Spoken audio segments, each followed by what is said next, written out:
창조하시되 남자와 여자를 창조하시고 하나님이 그들에게 복을 주시며 하나님이 그들에게 이르시되 생육하고 번성하여 땅에 충만하라. 땅을 정복하라. 바다의 물고기와 하늘의 새와 땅에 움직이는 모든 생물을 다스리라 하시니라. 우린 지금 수개월 동안 주일 5시간에 자꾸 넘어가 버리지. 수개월 동안 주일 5시간에 우린 하나의 주제를 가지고 계속해서 살피고 있습니다. 그 주제가 뭐였습니까? 우린 공동체의 소중한 의미를 찾아가고 있습니다. 우리가 공동체에 가는 것을 생각할 때에 그 출발이 하나님이라 그랬습니다. 하나님이 처음부터 성부, 성자, 성령 하나님 공동체의 본질로 존재하셨다 그랬습니다. 그래서 그 하나님이 사람을 창조하실 때에 한 사람만 띡 만들지 아니하시고 하나님이 남자와 여자를 공동체적인 존재로 창조하셨습니다. 하나님 형상을 따라 지음받은 공동체, 사람은 처음부터 공동체적인 존재로 그렇게 존재합니다. 그래서 사람은 무언가에 속하기를 원합니다. 자기의 배우자를 만나기를 원하고 따뜻한 공동체에 자신이 속하게 되어지길 원하고 소그룹 속에 있을 때에 안정감을 느끼게 되어지는 것입니다. 그렇습니다. 그래서 우리는 지금까지 공동체에 관한 말씀들을 살펴왔습니다. 공동체는 하나님이 이 땅에서 바라시는 이상이자 꿈입니다. 죄로 말미암아서 깨어져 버린 이 공동체를 하나님께서는 예수 그리스도를 이 땅에 보내셨고 십자가에서 하나님과 우리 사이를 하나 되게 만들었고 서로가 서로를 하나 되게 만들었습니다. 즉 잃어버렸던 공동체를 회복하는 일에 하나님은 관심을 가지셨다 그랬습니다. 그래서 예수님께서도 자신이 들리면 많은 사람들을 내게 이끌겠다. 그 십자가의 정신 아래서 하나님을 사랑하는 것, 그리고 사람을 사랑하는 것, 공동체의 참된 본질이 회복되어지는 것, 그것을 하나님께서는 예수님을 통하여 십자가 위에서 그의 공동체인 교회를 세우셨습니다. 교회뿐만 아니라 예수 그리스도 안에서만이 가정의 하나됨이, 부부의 하나됨이, 지체들의 하나됨이 세워질 수가 있습니다. 그래서 공동체는 참 중요합니다. 세상에 많은 것들 중에서 귀하고 가치 있는 것, 의미 있는 것들은 저절로 되는 것이 아무것도 없습니다. 저절로 되는 의미 있는 것이 세워지는 것은 아무것도 없습니다. 무언가를 위해서 애쓰는 사람, 힘쓰고 수고하고 노력을, 정성을 기울일 때에 그 아름다운 것들은 잘 세워져 가고 가꾸어져 가고 만들어져 가는 것입니다. 공동체도 마찬가지입니다.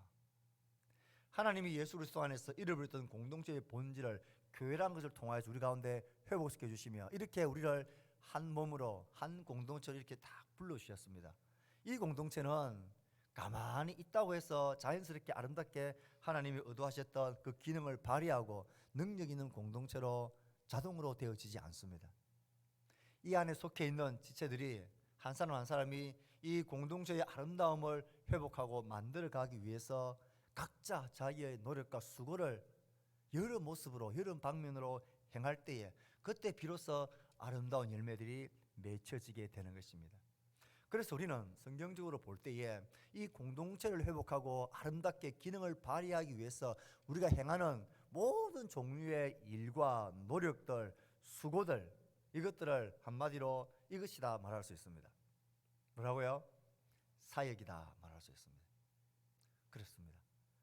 어떤 의미에서 교회에서의 사역자는 목회자인 저만이 아닙니다. 오늘도 우리가 공동체와 밥을 먹기 위해서 맛있는 떡국을 센스 있게 역시 새해 첫날에 떡국을 아주 맛있게, 저는 올해 먹어본 떡국 중에서 제일 맛있는 떡국이었습니다. 이 떡국을 맛있게, 제가 솔직히 말씀드리면 떡국을 별로 안 좋아했어요. 저는 떡국을 먹더라도 국물만 많이 먹지 떡을 잘 먹지 않았습니다. 떡볶이를 먹을 때도 저는 떡은 잘 안 먹습니다. 늘 오뎅만, 어묵만 먹는데요. 그런데 오늘은 떡국을 제가 다 먹었습니다. 아주 맛있었습니다. 자, 이 떡국을 만드는 사람, 그 수고하는 지체들이 어제부터 오늘 아침 일찍 나와서 수고하는 손길도 있었기 때문에 우리가 식사를 하는 것입니다. 말씀을 전하는 저의 사역이나 떡국을 끓이고 제공하는 그 사역이나 오늘 아침 일찍 저 멀리 차량을 운전하는 차량으로 섬기는 그 손길이나 우리가 예배 드릴 때 이 방송 시스템이 잘 움직이기 위해서 저 방송실에서 순간순간 신경 쓰며 실수하면 편하고 잘하면 절대 편하지 않는 그 일이 저 방송 일이지 않습니까? 그 일을 묵묵하게 이 소리 저 소리 다 들어가면서 그것을 해나가고 있는 그 손길들, 대꾸하지 않는, 반응하지 않는 우리 학생들, 아이들을 가르치느라고 수고하는 우리 교사들, 또 저녁으로 아침 일찍 나와서 이렇게 청소하는 일에 수고하는 손길들, 이 모든 것들이 공동체를 세워나가기 위한 사역입니다. 그러므로 우리는 모두가 사역자입니다. 우리가 이 단어를, 이 구절을 기억해야 되겠습니다. 네, 잠깐 제가 누르는 거 아니죠? 그럼 눈치껏 잘 눌러주시길 바랍니다. 자, 읽어봅시다. 시작.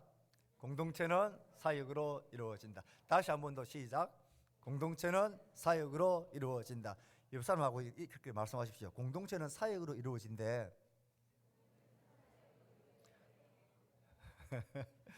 공동체는 사역으로 이루어진다. 정말 그렇습니다. 우리 공동체는 모든 지체들의 크고 작은 모든 사역들, 눈에 띄고 안 띄는 모든 사역들을 통해서 이루어진다. 그래서 앞으로는 이제 이 공동체에서의 사역이 어떻게 진행되어졌고 어떤 모습으로 성경에 나타났는지를 잠깐씩 살피려고 합니다. 그래서 오늘은 최초의 공동체의 사역을 살피려고 합니다. 이제 신호 한번 딱 누르세요.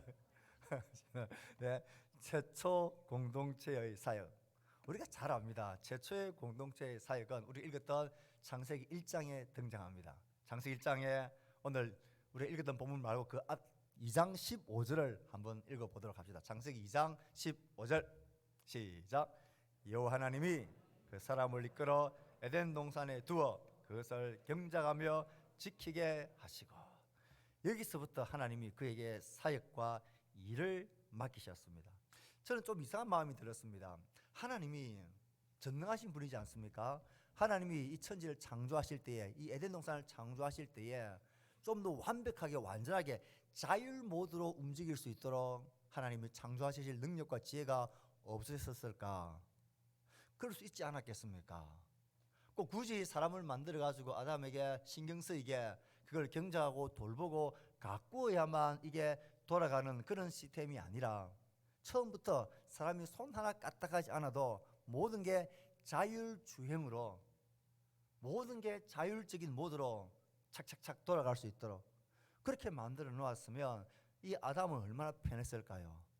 앉아서 놀고 먹고 쉬면서 즐기기만 하면 되지 않습니까? 그게 여러분 천국이고 그게 파라다이스고 그게 낙원 아닙니까?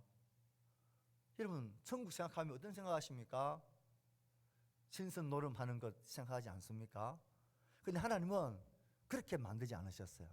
그 완전하신 지혜가 있는 하나님이 이 에덴 동산을 딱 창조하시고 난 이후에 놀고 쉬면 자동으로 돌아가는 시스템이 아니라 사람, 자기의 형상을 따라 지음받은 사람을 딱 창조하셔가지고 그것을 경작하며 지키게 했다.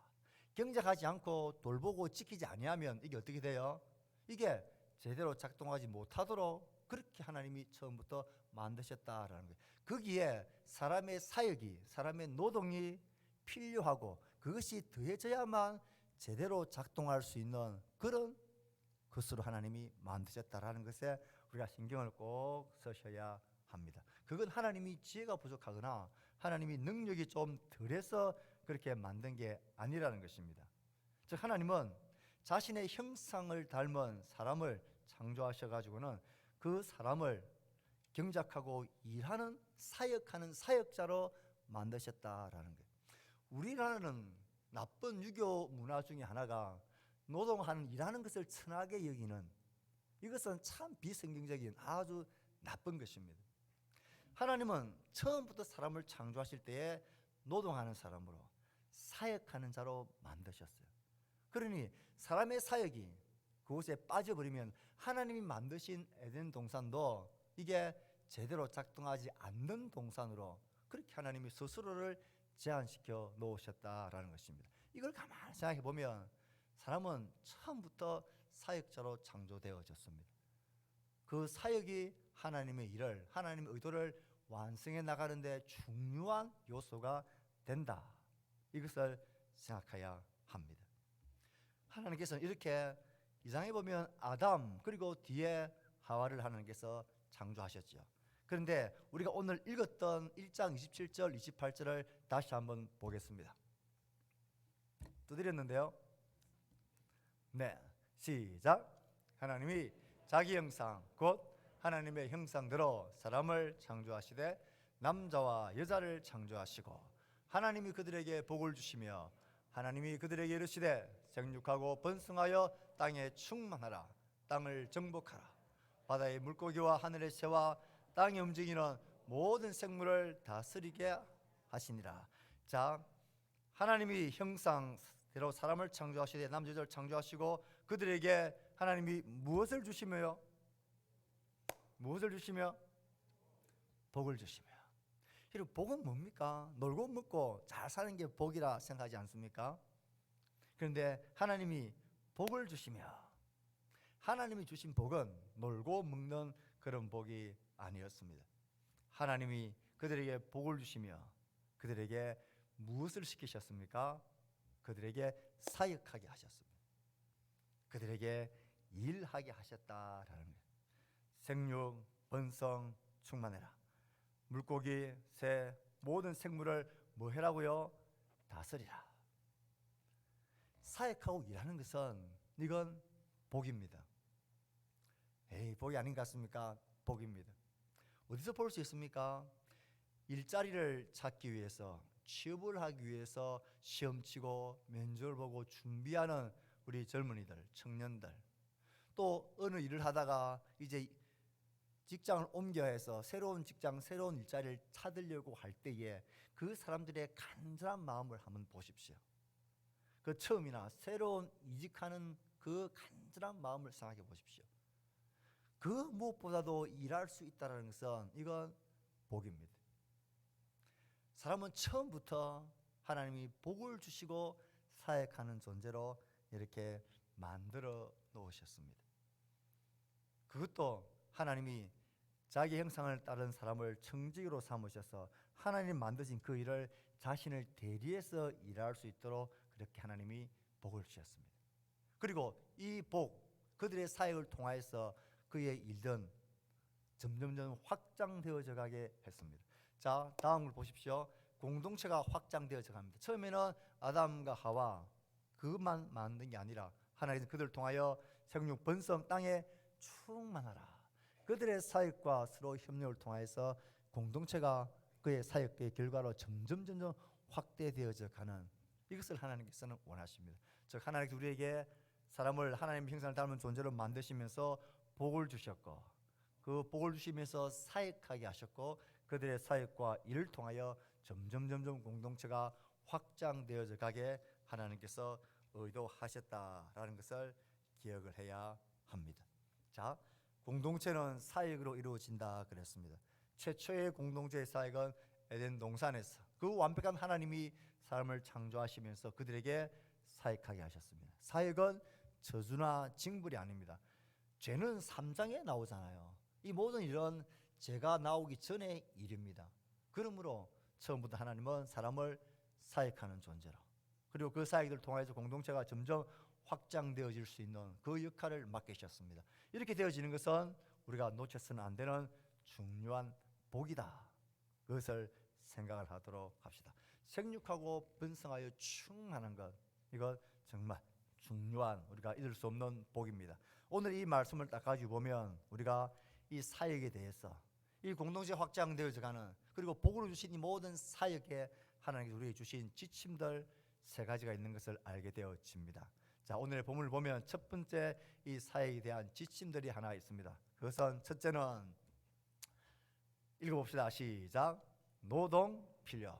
공동체는 그냥 저절로 생겨나지 않는다. 천지 창조, 에덴 동산이 죄가 들어오기 전 그 처음부터 이 공동체는 저절로 되어지도록 만들어지지 않았습니다. 아담과 하와가 서로가 사역하고 노동하는 그 노동을 통하여서 이 공동체가 이루어지도록 하나님께서는 만드셨다라는 사실을 생각합시다. 이 원리는 오늘 교회 공동체에 속해 있는 우리들에게도 똑같습니다.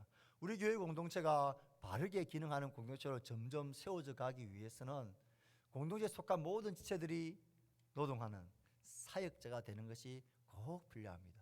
모든 종류의 아담은 아담대로, 하와는 하와대로 그들의 고유한 역할들이 있었고 서로가 서로 일할 때 서로 협력하면서 번성하고 충만하고 다스리는 그 사역들을 한 것처럼 교회도 그렇습니다. 목회자는 목회자의 사역들이 있고, 장로님은 장로님들의 사역들이 있고, 권사님과 지사님들은 사역들이 있고, 우리가 모두에게 주어진 사역들이 있습니다.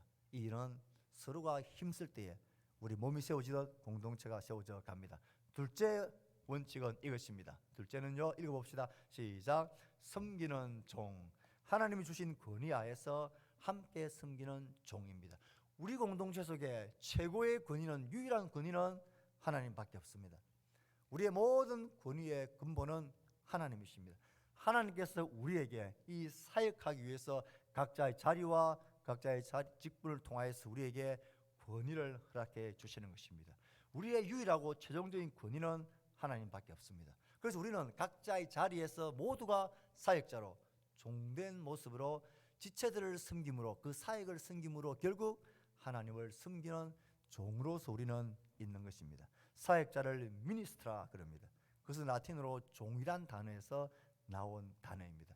하나님이 주신 권위하에서 함께 섬기는 종, 함께 섬길 때에 공동체는 세워져 갑니다. 그것도 서로가 하나님을 섬기는 종된 모습으로 서로를 세워나갈 때에 공동체는 세워져 갑니다. 쉽습니다. 천국과 지옥은 다릅니다. 어떻게 하면 공동체가 천국 되는 공동체가 되느냐? 서로가 서로를 섬기는 공동체가 됩니다. 섬기는 건 어떤 마음과 태도냐? 네가 나보다 낫다. 남을 나보다 더 낫게 여기는 마음 가지고 살면, 대하면 그게 섬기는 태도가 되고 공동체가 세워지는 좋은 기능과 역할을 하게 되어집니다. 자, 따라해 봅시다. 너가 나보다 훨씬 낫다. 진짜다. 여러분이 사랑방을 하고 자치기한을 하고 어떤 모임을 할 때에 여러분들의 회장이나 부장이나 누군가가 의견을 딱 내면 어떻게 하라 그랬습니까? 야, 어떻게 그렇게 좋은 아이디어를 내셨습니까? 야, 역시 다르시군요. 그렇게 하셔야 돼요. 눈에 여러 번 말씀드렸지만 사람들은 전부 다 밥하는 방법이 다르고 쌀 씻는 횟수도 다 다르고요. 살을 이렇게 일하는 것도 다 달라요. 모든 게 다 달라요. 다를 때마다 전부 다 내가 더 옳다 그러면 그건 풍비박산이 납니다. 상대가 나보다 더 낫다. 상대를 높이는 이 마음으로 서야 합니다. 우리는 하나님을 섬기는 모든 종입니다. 자, 마지막 한 가지 원리는 뭡니까? 읽어봅시다. 시작. 모두 참여해야 한다. 구성원들이 모두 참여해야 합니다. 아담과 하와가 서로가 서로를 종된 자세로 섬기고 또 함께 연합하고 사역할 때 생육, 번성, 충만, 다스리는 일을 잘 해나갈 수 있고 그 공동체가 하나님의 뜻 가운데서 잘 확장되어져 가고 기능을 할 수 있게 되어집니다. 죄란 것은 이 기능을 무너뜨리고 와해시키는 그런 일입니다. 제가 딱 들어오면서 이것들이 다 깨어져 버렸습니다. 이 모든 사역들이 무너져 버렸고 서로가 서로를 종로로 타는 게 아니라 서로가 서로를 장악하고 다스리려고 하는 계급 제대로 힘의 질서로 바뀌어 버렸어요. 그렇게 되어지면 그 공동체는 와해되어지고 절대로 서가지 못합니다. 모두 참여해야 합니다. 모두가 각자 역할들, 사역들을 잘 감당해야 합니다. 이런 일 하는 사람, 저런 일 하는 사람, 그리고 저 사람이 앞에서 저런 일을 할 때는 그 일을 따라주는 사람, 그 자리에 함께 있어주는 사람, 함께 참여하며 앉아있는 사람, 그런 사람들이 없어 보십시오. 일이 되겠습니까? 제가 요즘 한 해를 지나면서 제일 고마운 사람들이 첫 번째로는 새벽 자리에 기도에 꾸준히 나오시는 소수의 몇 분들이 계십니다. 그분들이 귀하고 참 좋습니다. 저는 설마 하면서 그분들이 건강이 다들 안 좋아지셔가지고 새벽에 안 보이기 시작하면 이 큰일인데 라는 생각을 가집니다. 특별히 그분들이 다 건강하기를, 별일 없기를 계속 기도하고 있습니다. 그 다음에 고마운 사람들은 수요일날 성경 특강 시간에 앉아있는 한 20여 명 되는 성도들입니다. 귀한 학생들입니다. 그분들이 만약 아무도 안 앉아있으면 우리 그 시간이 없어지지 않겠습니까? 저는 그만큼 영적으로 뛰어나지 못해가지고 아무도 안 앉아있는데 많이 꽉 앉아있는 것처럼 열정적으로 가르치는 그런 경지에 저는 절대 못 갑니다. 아무도 없으면 없어져 버립니다. 그 자리에 앉아 있는 것, 그 자리에 있어주는 것, 그건 굉장히 고마운 것입니다. 그리고 고마운 것은 금요 기도에 함께 참여하는 기도의 사람들입니다.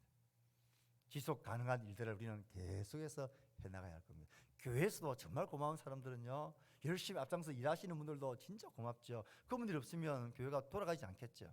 그런데 그 일할 때에 그 뒤에서, 그 현장에서 그 자리에 가만히 앉아서 함께 예배드리고 함께 찬송하고 함께 그 자리를 지켜내는 사역을 잘 감당하는 분들, 수고하는 사람들한테 박수 쳐주고 야 잘한다고 칭찬해주고 내가 뭐 격려하고 도와줄 것 없나 이렇게 인정해주고 바라봐주는 사람들, 그 사람들의 사역들도 너무너무 소중합니다. 귀한 사역들입니다. 모두가 참여해야 합니다. 제가 들어오지 않았다면 성령청은 이렇게 뚝을 필요가 없을 거예요. 1장, 2장 그리고 행복하게 모두가 아름답게 공동체를 만들면서 하나님과 동행하면서 행복하게 영생을 누리더라 하고 끝났어요. 그런데 제가 들어오면서 이 모든 관계가 사역들이 박살이 나버렸습니다. 이제 교회 공동체를 통해서 하나님은 이 공동체를 다시 회복시키기를 원하십니다. 그래서 공동체는 사역으로 세워진다. 모두가 섬기는 종으로 함께 할 때에 공동체는 세워져 갑니다. 새해를 시작합니다. 이제 말씀을 마치려고 합니다. 이 자리에 딱 섰을 때에, 새해 첫 시간에 딱 섰을 때에 여러분들 개인적으로 가정이나 직장, 교회 공동체 그리고 기관, 부서 모든 자리에서 하나님 우리를 너 거기에 사역자 있으라고 딱 세우신 자리가 있습니다. 그 자리가 때로는 앞장서서 이끌어가야 될 자리일 수 있고 뒤에서 함께 있어주면서 박수 쳐주고 격려해주고 참 잘한다 칭찬해주고 함께 있어주는 자리일 수도 있고, 하나님 우리에게 특별한 은사를 주셔서 우리가 탤런트가 있어서 함께 그 일에 나서는 사람이 있고 또 그것에 함께 동참하고 독립해주는 사람, 이 오후 찬양 예배가처럼 이렇게 다 앉아있으면 함께 참여해주는 것, 이게 우리 사역을 공동체를 세워나가는 가장 중요하고 근본적인 이유입니다. 새해 하나님 우리에게 주신 이 사역들을 모두가 즐거이 감당하는 우리 공동체 될 수 있기를 기도합니다. 다시 한번 따라합시다. 공동체는 사역으로 세워진다. 우리 모두가 사역자다. 사역함으로 공동체를 세워갑시다. 아멘. 기도합시다. 하나님 고맙습니다. 새해 첫 주일 첫날